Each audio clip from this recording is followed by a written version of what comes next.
Next we have etiology and manifestation.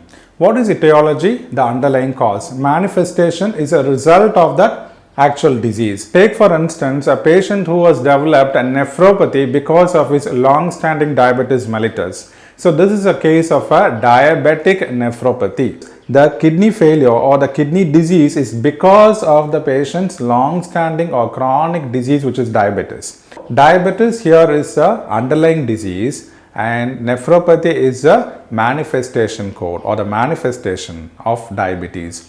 So coming to the coding, what happens in the index itself, it might tell you will have to report mandatory codes. You will have to report 2 sets of codes, maybe, or one code might itself will include the manifestation of that underlying disease. We have a heart disease and then a hypertension. So hypertension is the underlying disease, which is a etiology, and heart failure is a manifestation of that hypertension.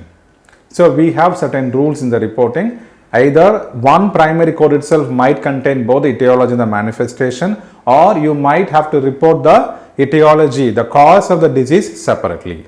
Say for instance, I am having an example like Parkinson's dementia.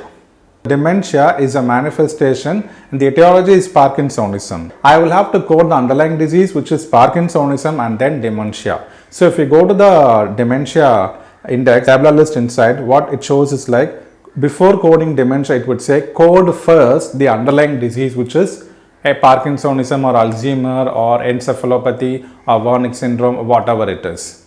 You will have to code my encephalopathy, all those you will have to report first, and then dementia, because dementia is manifestation of the underlying disease.